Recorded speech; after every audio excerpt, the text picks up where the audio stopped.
Hello friends, आपका स्वागत है हमारे चैनल क्लांस एकेडमी पर। आज इस वीडियो में हम हिंदी से संबंधित महत्वपूर्ण एमसीक्यूज पर डिस्कशन करेंगे जो सीधे CTET, UP TET, super TET, RO और सभी वनडे एग्जाम में पूछे जाते हैं। आइए स्टार्ट करते हैं।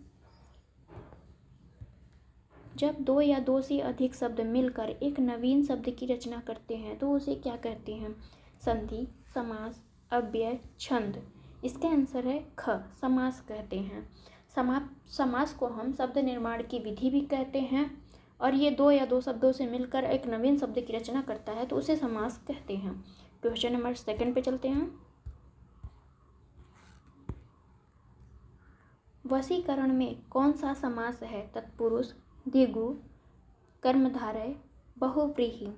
इसका आंसर है क, तत्पुरुष। वशीकरण मतलब किसी के वश में होना, या हमें कोई अपने वश में कर लेता है तो उसे क्या कहते हैं? वशीकरण।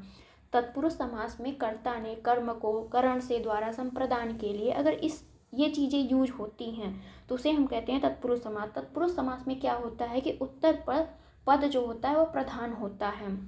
ठीक, इसलिए इसका आंसर हो जाएगा क। क्वेश्चन नंबर 2 देखते हैं। अनायास में कौन सा समास है? तत्पुरुष, द्वंद्व, द्विगु, अव्ययी भाव। इसका आंसर है घ, अव्ययी भाव समास। क्वेश्चन नंबर 4 देख लेते हैं। गुण दोष में कौन सा समास है? तत्पुरुष, द्वंद्व, अव्ययी भाव, कर्मधारय। इसका आंसर है ख, द्वंद्व समास। द्वंद्व समास की एक पहचान होती है जिस समास के दोनों पद प्रधान होते हैं तथा इन दोनों पदों में या तो पूरक हो या तो विलोम शब्द पाया जाता है, उसे हम कहते हैं द्वंद्व समास।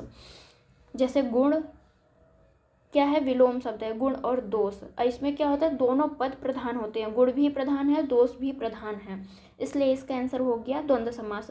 कुछ में क्या होता है कि योजक चिन्ह लगा होता है, जैसे गुण, दोष, लाभ, हानि, राम, सीता, तो इसमें क्या होता है? योजक चिन्ह लगा होता है द्वंद्व समास को पहचानने के लिए एक तो। लेकिन ये पूरा 90% मतलब सिर्फ 90% ही सही होता है, 100% तक सही नहीं होता है। कभी कभी ये बिना हाइफन या युग है कि बिना योजक चिन्ह के भी दे देता है, इसलिए इसका आंसर है ख। अगले क्वेश्चन पे चलते हैं। देश प्रेम में कौन सा समास है? द्विगु, कर्मधारय, तत्पुरुष, अव्ययी भाव। तो इसका आंसर है ग, तत्पुरुष समास। देश से प्रेम करना, यानी कर्ता ने कर्म को करण से द्वारा, अब यहाँ से आया है इसलिए हम इसे क्या कहेंगे? तत्पुरुष समास, क्योंकि ये तत्पुरुष समास की जो होती पहचान होती है। तत्पुरुष समास में क्या होता है? उत्तर पद जो होता है वो प्रधान होता है। ठीक, अगले क्वेश्चन पे चलते हैं। घनश्याम में कौन सा समास है? द्विगु समास, तत्पुरुष समास, द्वंद्व समास, कर्मधारय समास। इसका आंसर है घ, कर्मधारय समास। क्वेश्चन नंबर 7 देख लेते हैं। जिस समास के दोनों पद अप्रधान हो वहां पर कौन सा समास होता है? द्वंद्व समास, द्विगु समास, तत्पुरुष समास, बहुव्रीहि समास। इसका आंसर है घ, बहुव्रीहि समास। जिस समस्त पद के दोनों पद गौण हो या कम महत्वपूर्ण होते हैं तथा ये दोनों पद मिलकर किसी तीसरे पद को अस्तित्व में लाते हैं, उसे हम क्या कहते हैं? बहुव्रीहि समास। जैसे अब क्या, हम एक एग्जाम्पल ले लेते हैं। दशानन, 10 है, आनंद जिसके, वो कौन होता है? रावण होता है। लेकिन यहाँ पे कहा गया दशानन, लेकिन है कि बात किसकी की जा रही है? तीसरे व्यक्ति की, रावण की बात की जा रही है।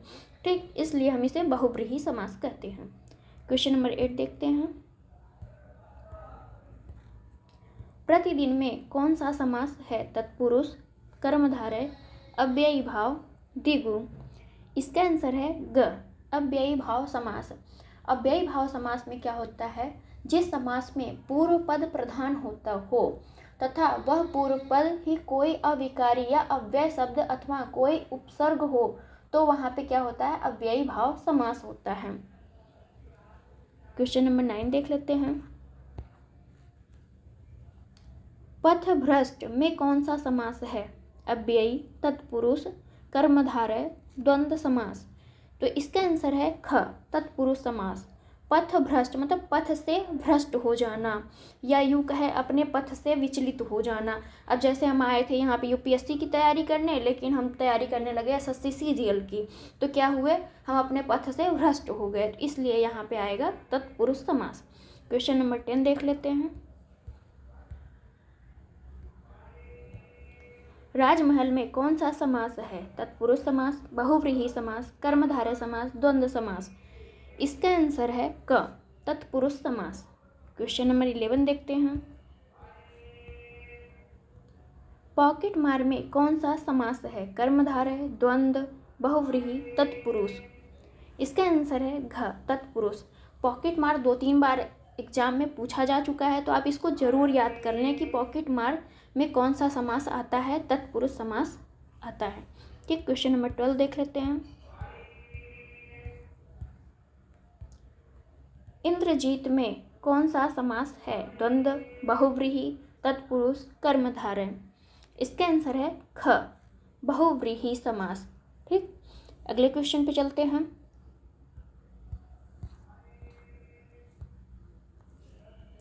विशेषण और विशेष्य के योग से कौन सा समास बनता है? द्विगु, द्वंद्व, कर्मधारय, तत्पुरुष। इसका आंसर है ग, कर्मधारय समास। अगले क्वेश्चन को देखते हैं।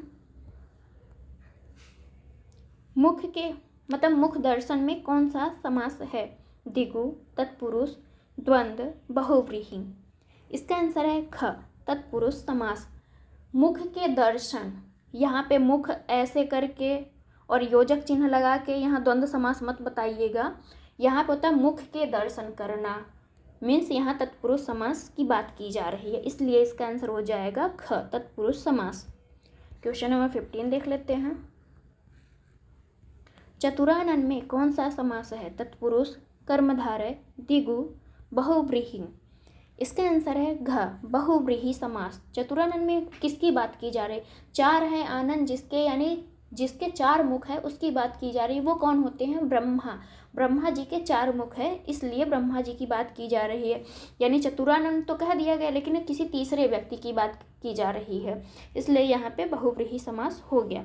क्वेश्चन नंबर 16 देखते हैं।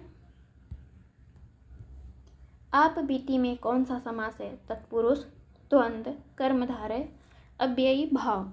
इसका आंसर है क, तत्पुरुष समास। क्वेश्चन नंबर 17 देखते हैं। देवासुर में कौन सा समास है? तत्पुरुष, कर्मधारय, द्वंद्व, अव्ययी भाव। तो इसका आंसर है ग, द्वंद्व समास। इसको हम ऐसे लिखते हैं, देव प्लस मतलब योजक चिन्ह और असुर।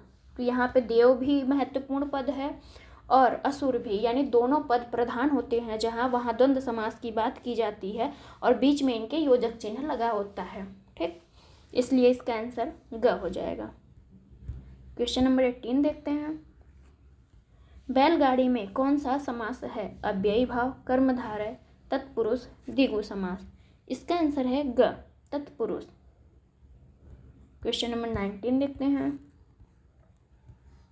विद्याधर्म में कौन सा समास है? द्वंद्व, कर्मधारय, तत्पुरुष, अव्ययी भाव। तो इसका आंसर है ख, अव्ययी भाव समास जो है, यहाँ पे कर्मधारय समास की बात की जा रही है जिसमें आता है विद्याधर्म। क्वेश्चन नंबर 20 देखते हैं। संधि और समास में क्या समानता है? दोनों में ही शब्द विकार होता है। संधि और समास दोनों में ध्वनियाँ मिलती हैं। संधि और समास दोनों में ही ध्वनि विकार अनिवार्य है। दोनों ही शब्दों को संक्षिप्त करते हैं। इसका आंसर है घ, दोनों ही शब्दों को संक्षिप्त करते हैं, मीन्स छोटा करके लिखते हैं। थैंक्स फॉर वॉचिंग फ्रेंड्स, मिलते हैं नेक्स्ट वीडियो में।